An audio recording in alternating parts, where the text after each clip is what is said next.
ये कहानी fear files की एक सच्ची घटना पर आधारित है।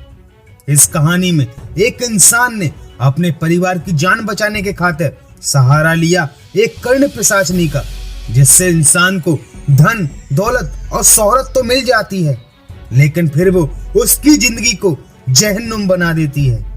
क्या राम और उसका परिवार बच पाएगा उस खतरनाक कर्ण पिशाचनी से? जानने के लिए देखिए ये पूरा वीडियो। एपिसोड की शुरुआत होती है और हम नगर पालिका के एक कर्मचारी राम माधव को देखते हैं, जो अपनी कम सैलरी की वजह से अपने परिवार की छोटी छोटी जरूरतों को भी पूरा नहीं कर पा रहा था।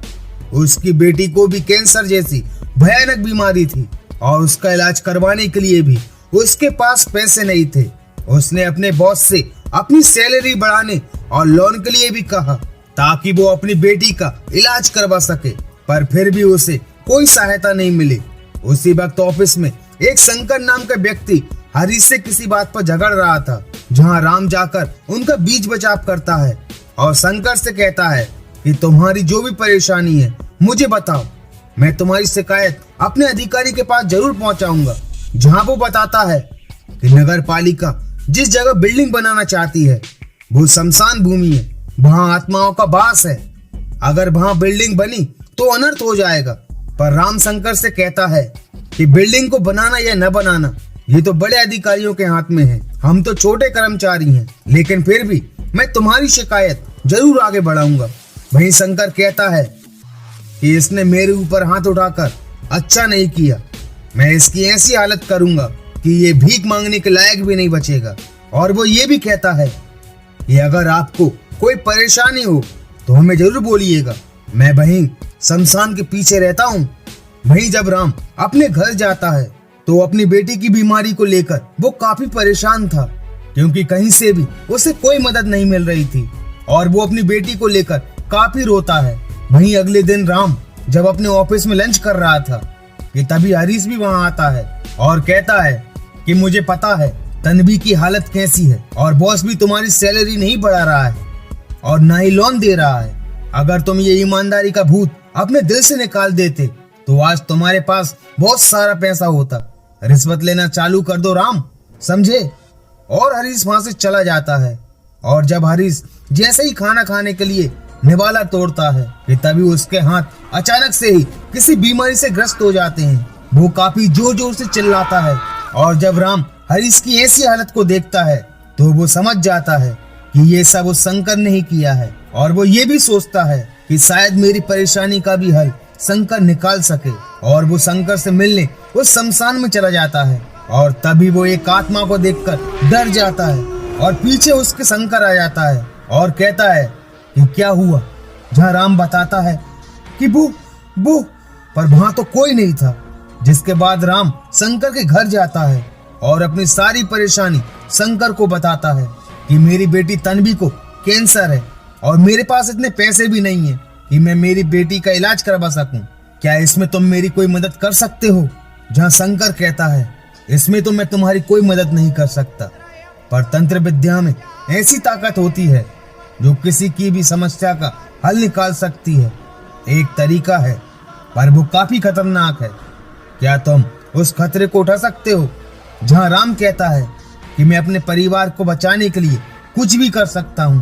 जहां शंकर कहता है कि फिर सुनो, तुम्हारी मदद सिर्फ कर्ण पिशाचनी कर सकती है। उसी में वो शक्ति है जो तुम्हारी सभी परेशानी को मिटा सकती है।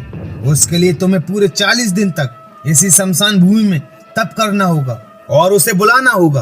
कर्ण पिशाचनी किसी का भी भूत भविष्य वर्तमान सब जानती है और तुम उन बातों को लोगों को बताकर काफी सारे पैसे कमा सकते हो। पर ध्यान रहे, कर्ण पिशाचनी काफी चालाक होती है। वो तुम्हें अपने जाल में फंसाने की बहुत कोशिश करेगी, पर तुम उसके जाल में मत फंसना, वरना तुम्हारी और तुम्हारे परिवार की जान खतरे में पड़ जाएगी। वहीं जब राम अपने घर जाता है तो वो गीता से कहता है कि अब हमारी सारी परेशानी दूर हो जाएगी। बॉस ने लोन के लिए हाँ कर दी और मेरी सैलरी भी बढ़ा दी। अब तुम देखना, हम अपनी तन्वी का इलाज बड़े हॉस्पिटल में करवाएंगे और तन्वी पूरी तरह से ठीक हो जाएगी। पर मुझे अब रात को भी काम करना होगा। अब बॉस ने मेरे लिए इतना किया है तो मुझे भी ओवरनाइट काम करना होगा। और अब राम हर रात शमशान जाकर उस कर्ण पिशाचनी का आह्वान करने लगता है। इस तरह कई रातें बीत जाती हैं और इस दौरान ना तो वो किसी स्त्री के साथ संबंध बना सकता था और ना ही किसी मंदिर में जा सकता था। और अब वो 40वीं रात भी आ जाती है और उसके घोर तप के कारण कर्ण पिशाचनी उसके सामने आ जाती है, जो दिखने में काफी सुंदर थी, जिसे देखकर राम मंत्र मुग्ध हो जाता है। जहाँ वो कर्ण पिशाचनी कहती है, कहो तुम्हें क्या चाहिए। जहाँ राम कहता है कि बहुत सारा पैसा और सिर्फ पैसा, पर कर्ण पिशाचनी कहती है कि ये तो सब मांगते हैं, वो तो मैं तुम्हें दूंगी ही, पर उसके अलावा कुछ और नहीं चाहिए तुम्हें। जहाँ राम को शंकर की बात याद आती है कि वो तुम्हें अपने जाल में फंसाने की कोशिश करेगी, तुम्हें उसकी बातों में नहीं फंसना, सिर्फ अपना ही काम निकलवाना। अगर तुम उसकी बातों में फंस गए तो तुम्हारा उस पर काबू नहीं रहेगा। जिसके बाद राम कहता है कि मुझे कुछ और नहीं चाहिए। जहाँ कर्ण पिशाचनी कहती है कि ठीक है, पर तुम्हें इससे पहले मेरा एक काम करना होगा। और अगली सुबह राम एक बिजनेसमैन संदीप की गाड़ी के सामने आ जाता है और कर्ण पिशाचनी राम के कान में कुछ कहती है। जहाँ राम कहता है कि आज आप घर से बाहर मत निकलिए, आज आपकी मौत का योग है, अगर आप घर से बाहर गए तो मारे जाएंगे। जहाँ सुनीता ये सुनकर काफी डर जाती है और कहती है कि आज हम कहीं नहीं जाएंगे, फ्लाइट की टिकट कैंसिल करवा दीजिए। और उसी रात जब संदीप न्यूज देखता है तो उसमें उसी फ्लाइट की दुर्घटना की खबर आ रही थी, जिसमें एक भी यात्री नहीं बचा, जिसे देखकर उनके पैरों के नीचे की जमीन खिसक जाती है। वहीं दूसरी ओर गीता राम से कहती है कि मैंने हरीश जी से पूछा कि आप इतने दिनों से ऑफिस भी नहीं गए, आखिर क्या परेशानी है, घर के हालात भी ठीक नहीं है। और तभी संदीप ढूंढते ढूंढते राम माधव के घर तक आ जाता है और गुरुजी कहकर पुकारता है और कहता है कि अगर आप हमें कल नहीं रोकते तो मैं और मेरी पत्नी मारे जाते। आप तो किसी का भी भविष्य देख सकते हैं, आपकी जरूरत तो हर इंसान को है, आप चिंता मत करिए, मैं ऐसे लोगों को आपके पास लाऊंगा। और अगर आप बुरा न माने तो मेरी तरफ से ये छोटी सी भेंट स्वीकार करिए। और इतने सारे पैसे देखकर राम काफी खुश हो जाता है और वो समझ जाता है कि वो अब जल्दी काफी पैसे वाला बन जाएगा और अब वो अपनी बेटी तन्वी का भी इलाज करवा पाएगा। और वो गीता से कहता है कि अब तुम्हें पता चला कि मैं क्या कर रहा था, बहुत ही मेहनत से मैंने ये सिद्धि प्राप्त की है, अब मैं किसी का भी भूत भविष्य वर्तमान जान सकता हूँ। और वहीं कर्ण पिशाचनी ये सब देखकर काफी हंस रही थी और अब राम काफी बड़ा भविष्यवाणी करने वाला बन गया था। और कर्ण पिशाचनी सभी के राज राम को बताने लगी थी और देखते ही देखते राम के पास काफी धन और दौलत इकट्ठी हो गई थी। दूर दूर से लोग अपना भविष्य जानने के लिए राम के पास आने लगे। अब राम काफी बड़ा आदमी बन चुका था, बड़े बंगले का मालिक भी बन चुका था और तन्वी भी अब पूरी तरह से ठीक हो चुकी थी, जिसे देखकर गीता और राम काफी खुश होते हैं। वहीं राम गीता को वो सच्चाई बताने वाला ही था कि उसके पास ही धन दौलत, ये बंगला कहाँ से आया।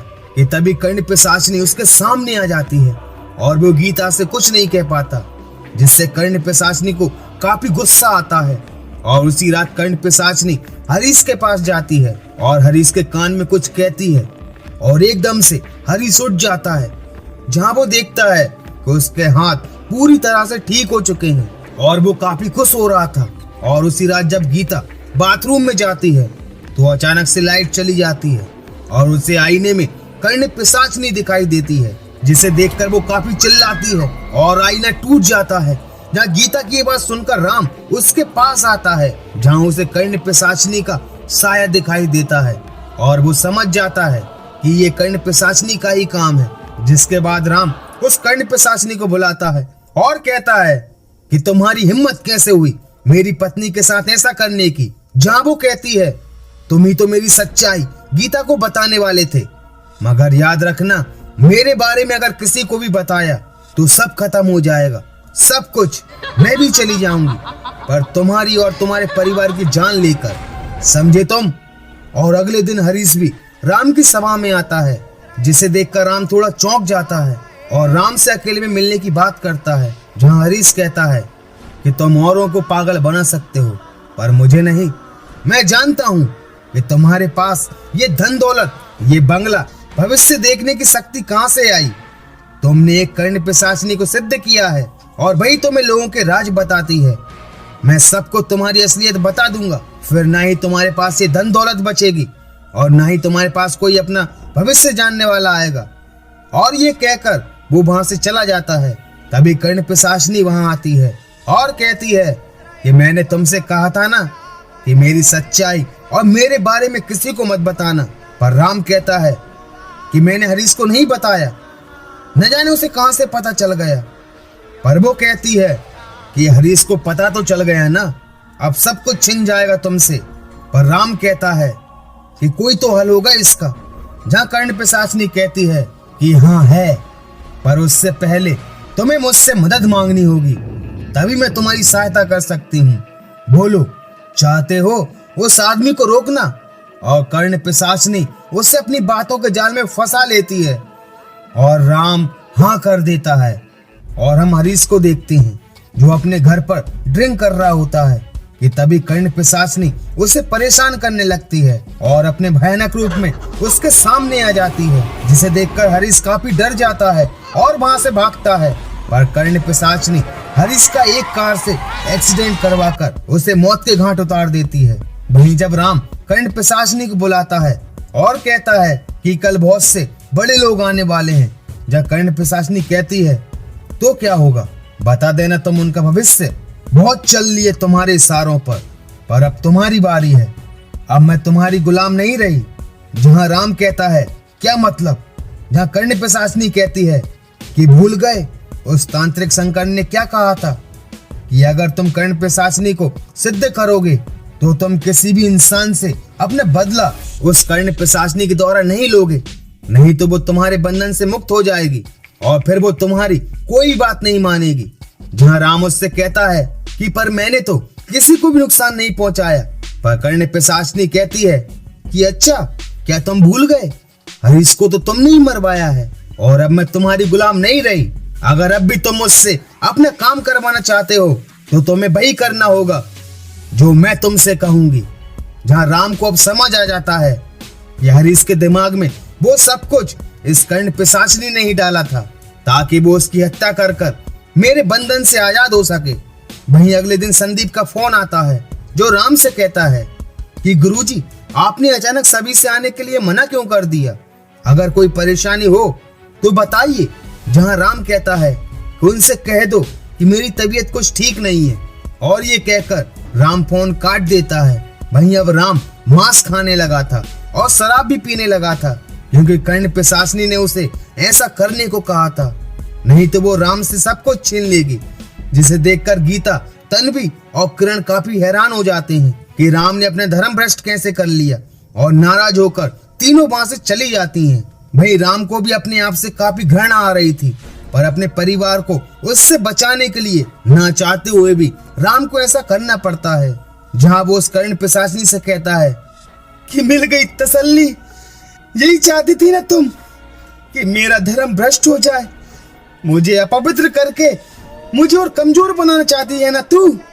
मेरी नजरें झुक गईं मेरी बीबी और बच्चों के सामने। पर कर्ण पिशाचिनी जोर जोर से हंसती है, जिसके बाद राम शंकर से मिलता है और उसे सारी घटना के बारे में बताता है। जहां शंकर कहता है कि मैंने तुम्हें चेतावनी दी थी कि तुम कर्ण पिशाचिनी के बहकावे में नहीं आओगे, पर तुमने हरीश की हत्या करवाकर उस कर्ण पिशाचिनी को अपने बंधन से आजाद कर दिया, और अब वो तुमसे वही करवाएगी जो वो तुमसे चाहती है। जहां राम कहता है कोई तो तरीका होगा उसे रोकने का। जहां शंकर कहता है कि एक तरीका है, अगर तुम। और तभी कर्ण पिशाचिनी वहां आ जाती है और कहती है मुझसे छुटकारा पाना चाहते हो, अब तुम नहीं बचोगे और ना ही तुम्हारी बीवी और बच्चे। और राम बिना शंकर की विधि सुने डर कर वहां से भाग जाता है। वहीं जब किरण खेल रही होती है कि तभी उसे किसी की आहट सुनाई देती है, और वो जैसे ही आवाज का पीछा करते अलमारी के पास पहुंचती है तो कर्ण पिशाचिनी उसे अलमारी में ही बंद कर लेती है। और उसकी चिल्लाने की आवाज सुनकर जब गीता उसे अलमारी से बाहर निकालती है तो उसकी सांसें थम जाती हैं। वो देखती है कि कर्ण पिशाचिनी उसके सामने है अपने भयानक रूप में। और तभी राम और तन्वी भी वहां आ जाते हैं। जहां राम कहता है कि इन्हें कुछ मत करना, तुम जो चाहोगी मैं वही करूंगा, इन्हें छोड़ दो प्लीज, इन्हें छोड़ दो। पर कर्ण पिशाचिनी कहती है कि तुमने उस तांत्रिक के पास जाकर बहुत बड़ी गलती की, अब मैं तुम्हें नहीं छोड़ूंगी। पर राम उससे माफी मांगता है और कर्ण पिशाचिनी वहां से गायब हो जाती है। जिसके बाद राम कुछ नहीं जानती, अगर मेरी बेटियों को कुछ हो गया तो मैं आपको कभी माफ नहीं करूंगी। और उसी रात शंकर राम के घर आ जाता है और कहता है कि तुम सभी बहुत बड़े खतरे में हो, मैं आज उस कर्ण पिशाचिनी को भगाने की विधि करूंगा। जिसके बाद वो कर्ण पिशाचिनी हमेशा के लिए वापस अंधेरी की दुनिया में चली जाएगी और तुम हमेशा के लिए उससे छुटकारा पा लोगे। और राम मान जाता है। जिसके बाद शंकर अपनी तांत्रिक क्रिया शुरू कर देता है और कर्ण पिशाचिनी उनके सामने आ जाती है और कहती है, मैं नहीं जाऊंगी और किसी को जिंदा नहीं छोड़ूंगी। सुना तुमने, किसी को भी जिंदा नहीं छोड़ूंगी। पर जब शंकर अपने घर जाता है तो उसके घर का सारा सामान बिखरा हुआ पड़ा था और तभी कर्ण पिशाचिनी उसके सामने आ जाती है। जिसे देखकर शंकर काफी डर जाता है और कहता है कि तुम तो जा चुकी थी, फिर कैसे वापस आई? जहां कर्ण पिशाचिनी कहती है कि हाँ, मैं जा चुकी थी, पर कुछ समय के लिए, क्योंकि तुमने अपनी विधि में एक गलती कर दी थी और अब तुम्हें उसकी सजा भुगतनी पड़ेगी। और कर्ण पिशाचिनी शंकर को मौत के घाट उतार देती है। और शंकर ने वो गलती क्या की थी, ये हमें स्टोरी में आगे पता चलेगा। वहीं गीता राम से कहती है कि भले ही सब कुछ ठीक हो गया, पर हम अब इस घर में नहीं रहेंगे। उस कर्ण पिशाचिनी के द्वारा हमें जो भी चीजें मिली हैं, धन दौलत, ये घर, हमें ये सब छोड़ना होगा। चलिए यहाँ से, हम हमारे पुराने घर में ही रहेंगे। जहाँ राम मान जाता है। वहीं अगली सुबह राम संदीप से मिलता है और कहता है कि ये घर और मैंने जितना भी पैसा बनाया है तुम उस सबको दान कर दो।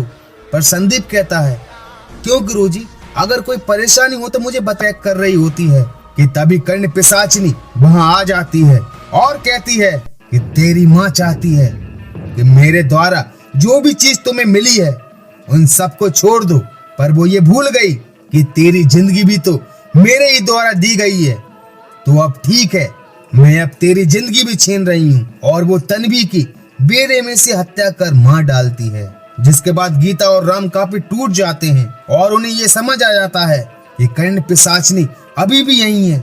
वहीं गीता अपनी बेटी किरण के साथ राम और उस घर को छोड़कर चली जाती है और राम से कहती है कि तुमने और इस घर ने मेरी बेटी तन्वी को खा लिया, आप रहिए अकेले इस घर में। वहीं जब राम शंकर के घर जाता है तो ये देखकर हैरान हो जाता है कि शंकर भी वहां मरा पड़ा है। और तभी कर्ण पिशाचिनी राम के सामने आ जाती है और कहती है कि ये भी वैसे ही मरा जैसे तेरी बेटी, तू तो मरेगा ही, पर तुझे और भी तड़पना है। तेरी बीबी और एक बेटी भी तो अभी जिंदा है।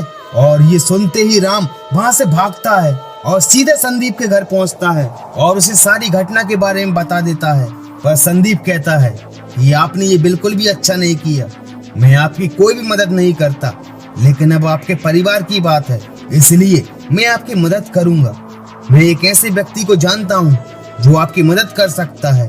और दोनों सीधा उनके पास पहुंच जाते हैं जहां वो बताती है कि राम, वो कर्ण पिशाचिनी कहीं गई नहीं थी। शंकर से विधि करते वक्त एक गलती हो गई थी और वो ये थी कि जिसने उस कर्ण पिशाचिनी को सिद्ध किया है वही मुक्ति मंत्र के द्वारा उस कर्ण पिशाचिनी को मुक्त कर सकता था। पर वो विधि शंकर ने की, तुमने नहीं, इसलिए वो अब तुम्हारी और तुम्हारे परिवार की खून की प्यासी है। अगर तुम उस कर्ण पिशाचिनी से मुक्ति पाना चाहते हो तो तुम्हें वो विधि फिर से करनी होगी। कल पूर्णिमा है और इस दिन काली शक्तियों की ताकत कम हो जाती है और तुम्हें मुक्ति मंत्र बोलकर उसे हमेशा के लिए अपनी जिंदगी से दूर करना होगा। पर ध्यान रहे, आज की रात और कल का दिन तुम्हें बड़ी सावधानी से गुजारनी पड़ेगी। वहीं जब संदीप अपने घर पहुंचता है तो सुनीता मरी पड़ी थी और तभी कर्ण पिशाचिनी संदीप के सामने आ जाती है और संदीप की भी राम की मदद करने की वजह से उसे भी मार डालती है। वहीं कर्ण पिशाचिनी किरण के ऊपर अपना जादू कर देती है और अचानक से ही उसकी तबीयत बिगड़ जाती है। उसके चेहरे पर और शरीर पर अजीब तरह के दाग उभर चुके थे, जहाँ डॉक्टर को भी कुछ समझ नहीं आ रहा था कि आखिर ये बीमारी है क्या। वहीं गीता राम से कहती है कि चाहे कुछ भी हो जाए तुम्हें इसकी जान बचानी ही होगी, चाहे आपकी ही जान क्यों न चली जाए। जहाँ राम कहता है कि मैं तुम्हें और किरण को कुछ नहीं होने दूंगा, आज रात मैं एक और पूजा करूंगा जिसके बाद सब ठीक हो जाएगा। वो कर्ण पिशाचिनी हमेशा के लिए हमसे दूर हो जाएगी। जिसके बाद राम अपनी पूजा शुरू कर देता है, पर वो कहती हैं कि ध्यान रहे चाहे कुछ भी हो जाए, वो कर्ण पिशाचिनी तुम्हारी पूजा में रुकावट डालने की बहुत कोशिश करेगी, पर तुम उसके बहकावे में नहीं आना, नहीं तो सब कुछ बर्बाद हो जाएगा। और राम अपनी तांत्रिक क्रिया शुरू कर देता है, जहाँ तन्वी कमरे में आकर कहती है कि पापा आपने मुझे क्यों नहीं बचाया, लेकिन अब मैं आपके पास हूँ, मेरे पास आइए पापा, मेरे पास आइए। और जैसे ही राम उसके पास जाता है कि तभी वो उसे रोकती हैं और कहती हैं कि ये एक छलावा है, तन्वी मर चुकी है, तुम अपनी पूजा जारी रखो नहीं तो सब खत्म हो जाएगा। जहाँ कर्ण पिशाचिनी कहती है कि सही कहा, तन्वी तो मर चुकी है, पर जो अभी जिंदा है उन्हें बचाने तो तू जरूर आएगा। और वो किरण और गीता को मारने लगती है, पर वो तांत्रिक कहती है कि तुम पूजा जारी रखो, पूजा खत्म होते ही वो कर्ण पिशाचिनी यहाँ से चली जाएगी। वहीं वो कर्ण पिशाचिनी गीता और किरण को मार रही थी और पूजा के आखिरी चरण में वो तांत्रिक कहती है कि हाथ में सिंदूर लेकर उस कर्ण पिशाचिनी को बुलाओ और मुक्ति मंत्र बोलकर उसे अपनी जिंदगी से दूर करो। जहाँ राम बिल्कुल ऐसा ही करता है और हाथ में सिंदूर लेकर उस कर्ण पिशाचिनी को हमेशा के लिए अपनी जिंदगी से दूर कर देता है।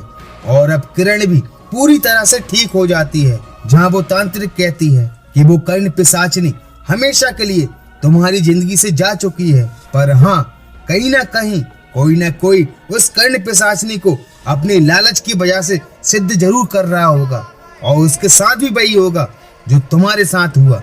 वहीं गीता भी राम को माफ कर देती है और इसी के साथ इस एपिसोड का दी एंड हो जाता है। तो दोस्तों आपको ये स्टोरी कैसी लगी मुझे लाइक और कमेंट्स करके जरूर बताना। अगर आप फेयर फाइल्स की और भी स्टोरीज को देखना चाहते हैं तो इस चैनल को सब्सक्राइब करना मत भूलना।